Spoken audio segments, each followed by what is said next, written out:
Hi again, guys. So I had a long day at work today, and I bet you guys can guess what I like to do after I had a long day at work. I like to look at some baseball cards. But I want to start off, I want to give a special shout out to a channel on here, Back to the Cardboard.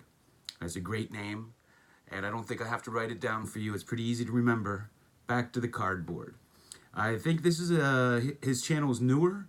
He has a lot of great baseball knowledge. I learn something every time I watch. He has great intros. Just seems to have a real passion for the hobby. And he just seems like a genuinely nice guy. So you should check him out. Back to the Cardboard. So, in honor of his baseball knowledge, I thought I would show a few things and go over a few, a few items from baseball history, I guess, and show you some interesting players. So we'll just delve into it.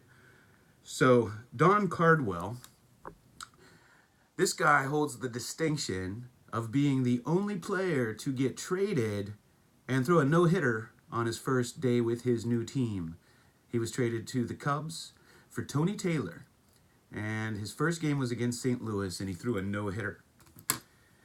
Virgil Trucks did something I bet nobody else will ever do. He had a bad year one year. He was 5-8. But his 5 wins are memorable, and this is why. Because his first win of the 5 and his last win of the 5 were both no-hitters. Now, we all probably know, as baseball fans, that Joe Nuxhall was the youngest player to ever play in the major leagues. He was 15 years. He wasn't even 16 years old yet. But he wasn't the youngest pitcher to start a game. That distinction goes to Jim Darrington. He was the youngest pitcher to start a game, and he was 16 years old. He was washed up by the time he was 22 years old. And the youngest player, non-pitcher, to play in the majors, and the youngest player ever to hit a home run, was Tommy Brown. So there are a few interesting baseball items for you. Gene Connolly is the only player to have played in a World Series and an NBA championship. He played with the Boston Celtics.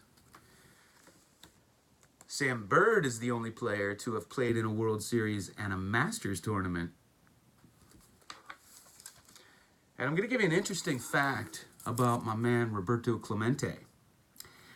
And this does not get talked about enough.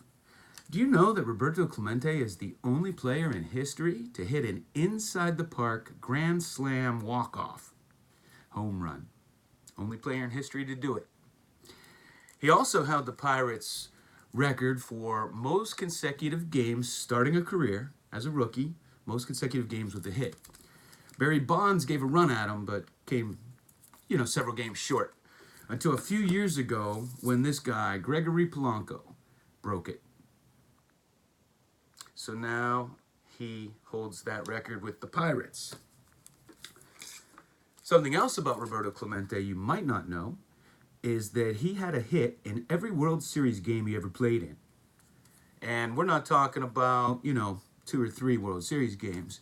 He played in 2 World Series that both went 7 games.